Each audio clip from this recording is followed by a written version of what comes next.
Hi, Martin Stories. My name is Scott Martin, and I'm telling another story today. This one is about one of my first African meals. My parents um, had been recruited and commissioned to serve um, in ministry and Christian ministry in Tanzania, East Africa, when I was about 11 years old. And my sister was 6 at the time, and the four of us moved from Indiana to Tanzania. So this first week, it was a whirlwind effort to get there. We had found out just weeks prior, I think 10 days prior to us landing in Tanzania, is when we found out that our assignment had been changed from Southeast Asia to Tanzania.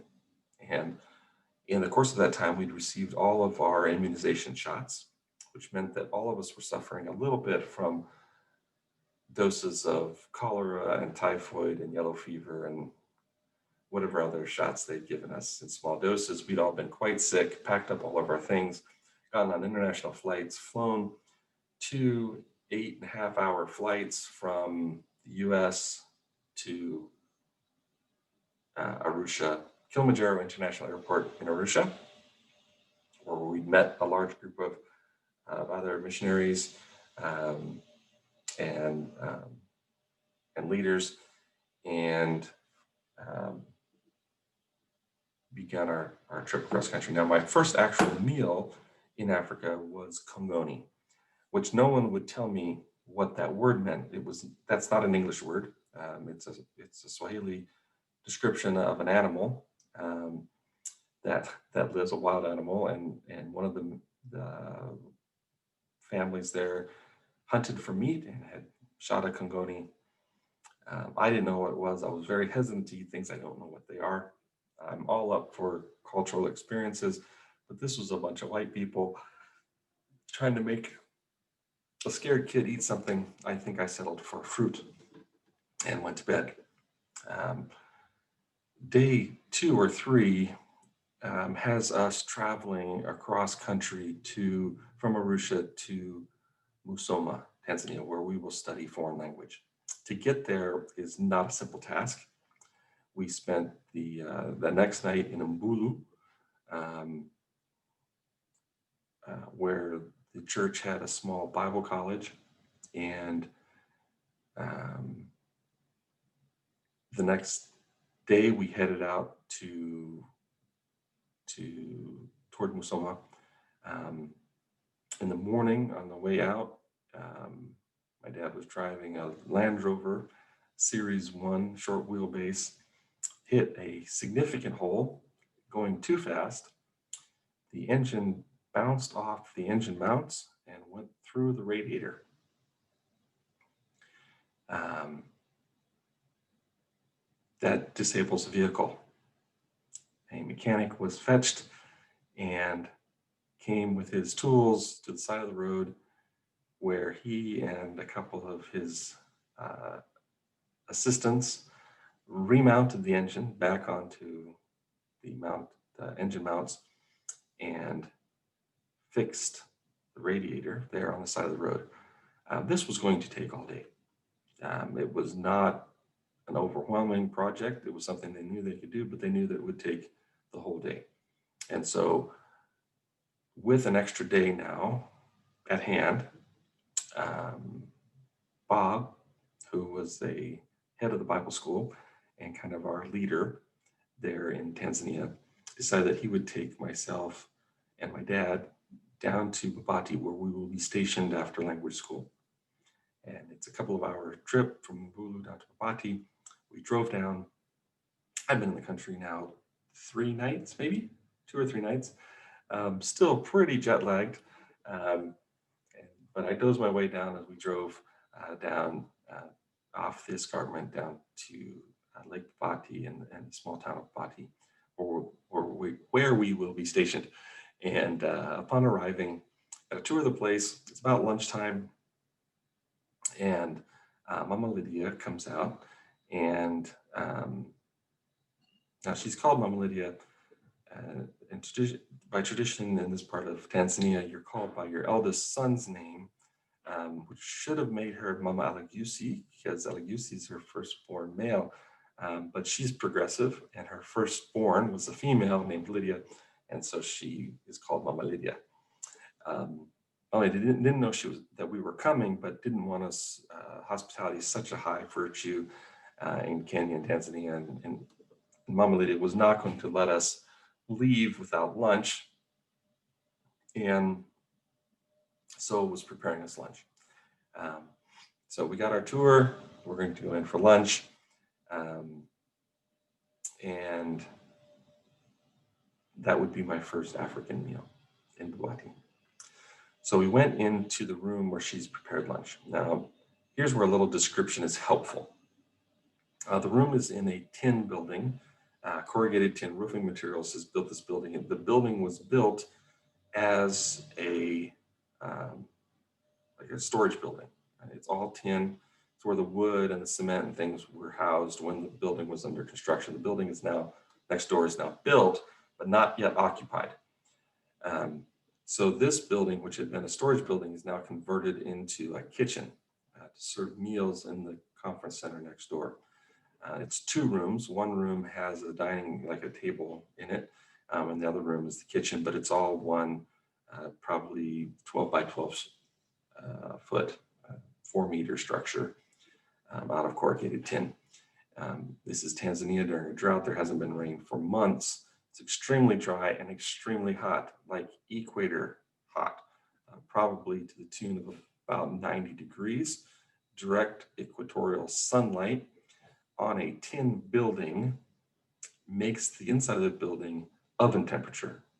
It's hot inside. In addition, a wood fire has cooked our meal in the same building. It's really hot. In addition, I'm 11 and I've just traveled literally halfway around the world to Tanzania. I'm exhausted, very hot, and now experiencing my first meal. When I came in, it was almost an overwhelming sense. My senses were overwhelmed. I walked into the room where we're going to eat, sat down at the table. There's one small window and a door on the room. That's the only escape for all of the hot air in this room. And it wasn't escaping very quickly. We knelt our head for prayer, and Bob prayed in Swahili, blessing the food and apparently everything else on creation, because I remember the prayer taking a while. And I had a sense that our food had been delivered while we were praying. There's that, I kept my eyes closed. I was a good kid, but the air around got more humid. There's some steam in the air, and the smell that I had smelled when I entered was much stronger, and it was fishy, and I don't really like fish. I recognized it as fishy because fish stinks, and I smelled it. And so the fish smell was strong. I knew that a plate of fish in some form or another had been placed in front of me, and the prayer concluded, and I opened my eyes to be greeted by, staring back at me, the bobbing head, eye still in place of that fish. Staring back at me, a boiled eye. When eyes boil in hot water, they get air pockets in them. I could see the air pocket in the eye of this particular fish. A little bit of oil and seasoning floating around the head added to the excitement. It was too much. And I wanted to be a good guest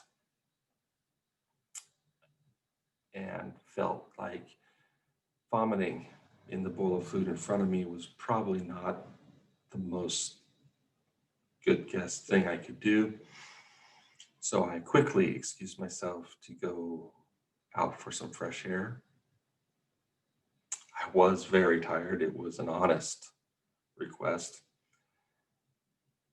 I made it all the way to the door. Remember putting a hand on the door frame. And then I remember waking up in the front end of a pickup where I was laying. Somebody was fanning my face. People were very concerned for my health and well-being. Turns out I'm just a wimp. And I just passed out from fatigue and fish. It'd be 15 years, maybe longer, before I would return. Oh man, much longer, 20 years before I would return to East Africa with my son, then around 11, maybe a little younger. And we would have fish, and it would be the first time that I would eat fish in Africa, because from that moment when I was 11 until I was in my 30s with a son of my own, fish produced the same response. That queasy, woozy, world spinning experience of that Babati corrugated tin hut filled with fish smoke and fish juice and the bobbing head of a local fish. That was my first meal in Africa. I had many meals to follow. Most of them were extraordinarily delicious. I loved the food and the culture, but not the fish. Thanks for listening. Have a great day.